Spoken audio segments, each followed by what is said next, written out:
Ayan, ha? Yung impeachment ni Sara, hindi po dismiss, ha? Magkaiba po ang archive at dismiss. Ito, may good news ako sa inyo, mga kababayan. Good news ito. Baka nagtatanong kayo, ano ba yan, Kent? Lumabas na ba ang resulta ng Supreme Court doon sa inihain na motion for reconsideration ng Congress? Hindi po. Pero good news ito. Bakit? Mga DDS, wag po kayong magpiesta. Kasi di ba nakalaan doon, nakasaad doon na kapag bumoto ng 20 na hindi ituloy, hindi matutuloy ang trial. Kapag bumoto ng 19 na i-archive, na-archive, na isitabi, diba? Na-reserve. Ngayon mga kababayan, kung sakali man, itong, mga kababayan, kung sakali man na lumabas na ang resulta, no, ng motion for reconsideration ng Congress na ipinasa sa Supreme Court dahil sa pagdeklara na unconstitutional itong impeachment ni Sara, ay pwede pong buhayin. Kasi nangangamba po at nababahala po ang taong bayan na paano pa yan buhayin, Kent? Ibinauna nga. Ibig sabihin, ibinauna, tinambakan mo na, makakalimutan na yan. Kasi binutuhan na ng 19 na senador na hindi na talaga maano yan, hindi na mabubuksan muli yan kasi archive na eh. Kumbaga, parang nagbasa ka sa messenger mo na ang kulit yung nag-message, i-archive mo na lang para hindi na mag-message sa'yo. Para hindi na mag-message, ang tawag doon, i-restrict mo na lang. Yun daw ibig sabihin ng archive. Alam nyo ba mga kababayan na kahit pala naka-archive yan, 5 boto lang ng mga senador, mabubuhay ang archive or ma-retrieve. Mga kababayan, 5 boto lang. Sino ba ang unang buboto dyan na i-retrieve yan? Siyempre, nandyan si Hontiveros, nandyan si Bam Aquino, nandyan si Kiko, nandyan si Ping Lacson, nandyan si Soto, nandyan si Erwin Tulfo. 6 na nga eh. Buhay na buhay yan. Akala nila, dismiss na daw. Hindi po, in-archive lang. Pero, 5 boto lang daw ng senador, mabubuhay muli. Bakit? Ito po mga kababayan. Alam nyo, sa totoo lang mga kababayan, si Sara po ay nasa hot seat ngayon. Yung una, plan A, impeachment. Yung plan B, kapag hindi matuloy ang trial, archive. May plan C. Yung plan C, yun yung motion for reconsideration sa Congress. Pag lumabas yun, paano i-retrieve? 5 boto lang ng mga senador, mariretrieve yan. Mabubuksan muli. Ngayon, pag hindi lumusot ang mga complainant dyan at yung impeachment, pag nabuksan yan, pag na-retrieve yan ng 5 boto ng senador, tapos iboboto nila na hindi pa rin ituloy, walang trial mangyari, meron pang February 2026. Pwedeng mag-file muli. Nako po. May plan A, plan B, plan C, may plan D. Yung plan D po ay 2026. Pwede pong magsampa ulit ng impeachment. Nako, si Sara matapos na yung termino pagiging vice president Kung hindi man ma-impeach si Sara this year, kung next year ma-impeach siya, hindi na po siya hahawak ng ano pang posisyon sa gobyerno. Tandaan ninyo, 25 pa ngayon. 3 years pa bago mag-2028. So may 2 taon pa na pwedeng paglaanan ng impeachment ni Sara. Kung hindi man siya ma-impeach ngayon, baka sa 2026 ma-impeach siya, walang presidenteng Duterteng mangyayari. Pakinggan ninyo. Bakit pumayag doon sa archiving of the case? I think when the Supreme Court ruled that the Senate has no jurisdiction, archiving of the case became the logical consequence of adhering to the Supreme Court decision. Kasi pa ito yung difference. By archiving does not mean the impeachment was dismissed totally. Ibig sabihin, hindi siya dismissed, in-archive lang siya. Malayo po doon sa talagang dinismiss mo siya. Dalawa yan, it's either in-archive or dinismissed. So, by archiving, it does not mean it was dismissed.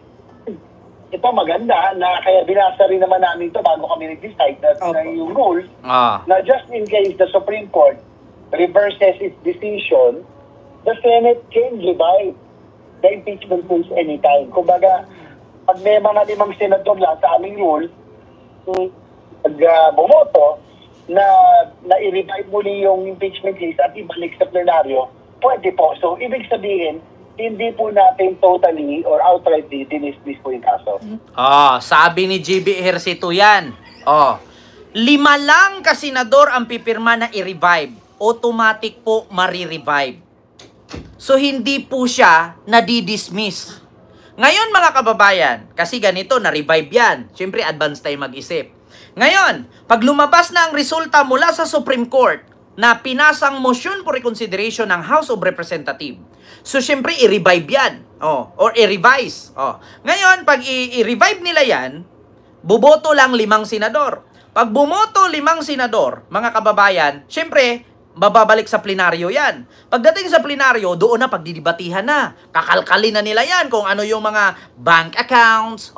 Kung merong mga senador na buboto doon na hindi ituloy kalkalin, sige, sabihin natin, i-dismiss na nila yan.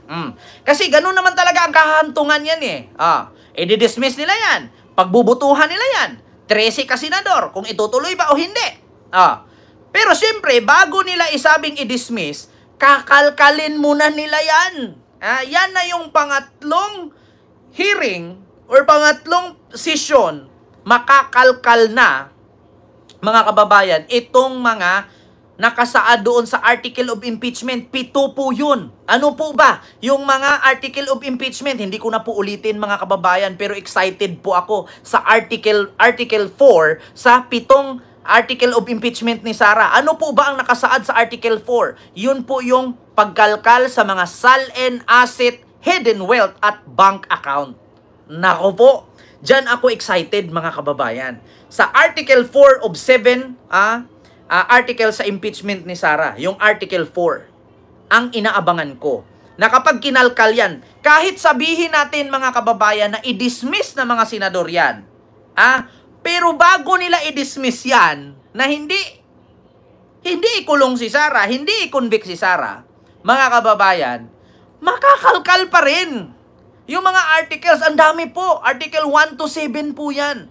Yan po ang inaabangan ng tao. Sabi nga ni Senator Antonio Trillanes, confident siya na kapag nalaman ng taong bayan, yung laman ng 7 articles of impeachment ni Sara, mawawalan ng gana ang mga putang inang DDS sa kanya. Maniwala kayo sa akin mga kababayan. Kasi siyempre ang isipin ng mga tao, kaya pala lipad ka dito, lipad ka doon. Kaya pala kahit hindi ka nasasahuran, okay lang sa'yo kasi ang laki pala ng pera nyo. Gaganunin yan. Maniwala kayo sa akin mga kababayan. Kaya confident si Senator Antonio Trillanes. 5 boto lang ng senador, yung archive na impeachment, marirevive yun. Pwedeng buhayin yun. So ngayon mga kababayan, ano ba ang sabi ni Antonio Trillanes? Bakit siya confident? Ito mga kababayan, confidence. Impeachment of Sara. Para marinig niyo mga kababayan kung bakit siya confidence. Joining us tonight is total number. Mali. Mainit. Maganda tayo po ay araw po mga ito mga kababayan para makita ninyo kung ano bang ibig sabihin. Nakakagimbal, nakakasikip ng dibdib. Hindi sila dapat nang himasok ng ruling. Kahit 100 pages pa yan Procedural. Ang House. Sir, sa dami ng issue. How do we prove it? Doon sa impeachment case. Because ang impeachment is an exemption doon sa bank secrecy law. Pwede kayong kumuha ng dokumento ng the banks can provide the documents just like what happened way back, sir. Kay dating Pangulo Ma'am Luz Biminda, hello if I'm not po. mistaken. And Chief Justice Corona. Chief Justice Corona also. So, dalawa ang pwede magbigay. The bank itself and AMLAC. So, exemption yan sa bank secrecy law. And the problem with Mr. Duterte is ginawa niyang joint account with Sara. Yeah, I was gonna go there because Yes. you're talking about the former president Yes. and the impeachment is against the vice president or his daughter. So, joint account kasi So, siya. damay. Damay talaga. So, kaya nga, I'm so confident, na lalabas ito. Kaya nga nakita nyo, during the Quadcom hearing, when Mr. Duterte attended, challenge siya nung ano na are you willing to sign the waiver now? O nagwala siya. That's the case every time. Since 2016, I've been challenging Mr. Duterte to sign the waiver kasi nung ako inakusa niya of having ill-gotten wealth, nag-sign ako ng waiver, pumunta ko pa sa Singapore, umamin siya na inimbento niya. So, challenge ko siya. How do we prove it? Doon sa impeachment case. Because ang impeachment is an exemption doon sa bank secrecy. Kapsat Makoy Channel, Pwede kayong po, kumuha ng salamat dokumento sa ng pagbisita. the banks can provide the documents. Kung sakalin talagang walang patunguhan itong impeachment trial at malusutan ito ni Vice President Sara Duterte, kayo bilang matagal nang gustong mapanagot yung mga Duterte, ano yung mga nakikita niyo pang options available under this administration? Ang tanong mo kasi, paano mapapanagot Pupunta tayo sa 2028. Patay. Di ba? Yun na yun When all else fails, kasi pagka hindi umubra yung impeachment next year, 2027, baka hindi na pwede yan. Baka hindi na ubra yun. Okay? Maghahanda na lang lahat. Baka sumikat pa siya lalo doon. Sabihin, pinipersecute. Anyway, 2028 na ngayon yung importante. Kaya kailangan manalo yung kandidato na galit. May galit goals, kay Sara. Figuratively. So marami nga, sabi ko sa inyo mga kababayan, may plan A, B, C, D, E, F, G hanggang mag-X to Y and Z. Hindi matatapos to, ang labanan sa politika na to. Iedad na lang ako ng 80 anyo siguro nito, hindi pa rin matatapos ang pag-iinitan ng ito. Maniwala kayo sa akin mga kababayan. Yun po, mga kababayan, abangan po natin.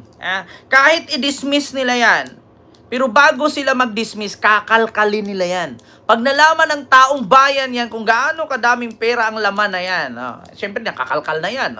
Iniisa-isa, pak. Siyempre, buboto ang mga senador dyan. Ikaw, papabor ka ba? Nakita mo na, mas mayaman pa pala sa'yo. Nakita mo na, ang laki ng ninakaw. Nakita mo na, ang laki ng pera, saan galing to? Si Harry Roque nga, hindi mapaliwanag yung pera niya, lumipad Diba? Mangyayari kay Sara ang nangyari kay Roque. Maniwala kayo sa akin mga kababayan. Kasi kung naalala nyo si Harry Roque, question siya. May mga bank account siya na milyon-milyon ang laman. Ngayon itinanong siya, maglabas ka ng documents kung saan galing ang pera na ito at anong pinagkakitaan mo, kung bakit may ganito ka. Hindi niya pinalabas, lumipad siya ng Netherlands, nagtago siya kung saan-saan. Kasi hindi niya kayang ipaliwanag. Kasi nga galing sa pogo nga. Paano pa yung sa kanila kung galing sa droga? Diba? Mangyari kay Sara ang mangyari kay Roque. Mark my word. Mga kababayan. Kung hindi mapaliwanag ni Sara ang mga perang pumapasok sa kanya, kahit withdrawin nila yan, mga kababayan, kahit ubusin nilang withdrawin yan, may record po ang bangko kung kailan mo withdraw, sinong nag-deposit, saan diniposit, at kailan withdraw. Kahit kung ubusin nila lahat yan, may record po ang bangko. Kasi lahat naman po na bank secrecy law ang tawag doon, mga kababayan. Kahit ubusin nila yan, may record pa rin, mag-question pa rin sila. Kahit nga ipasa niya yan sa mga kapatid niya, sa apo niya, sa kung anong kakilala niya, malalaman pa rin yan kasi may record sa bangko. Maliban na lang kung siyang may-ari ng bangko, may sarili siyang bangko. Ang usapan nga, Julia Vargas sa Pasig. BPI. Julia Vargas branch. Sabi ko sa iyo, mangyayari kay Sara ang nangyari kay Roque. Lilipad ng ibang bansa yan. Pag hindi niya mapaliwanag kung saan galing. Ang tanong kung makalipad pa ba, baka i-hold departure order yan habang nililitis yan. Naku po, baka maging hindi naman sana pupunta sa punto na magiging magiging Juma season siya. Hindi sana pupunta sa punto na magiging Juma season siya. Hindi sana pupunta sa punto na maging Harry Roque style ang mangyayari sa kanya. Kahit ubusin nila, withdrawin yan nga rin, kahit noon pa nila withdraw, nilipat nila sa ibang bank account. Siyempre, tatanungin yan ngayon doon sa BPI, totoo ba to? Siyempre, naka-record yan. Saan yan? Saan withdraw? Kailan? Sinong nag-deposit? Sinong nag-withdraw? Kailan withdraw? Kailan diniposit? Kaninong pera yan? Matitrace yan nalaman nga ni Trillanes ngayon nga lang sa interview ni Pinky Web, may rights ba kayo na makalkal nyo yan? Yes. Senador kasi si Trillanes at the time. Susunod, Mga kababayan, eto na. Panghuli nating pag-uusap.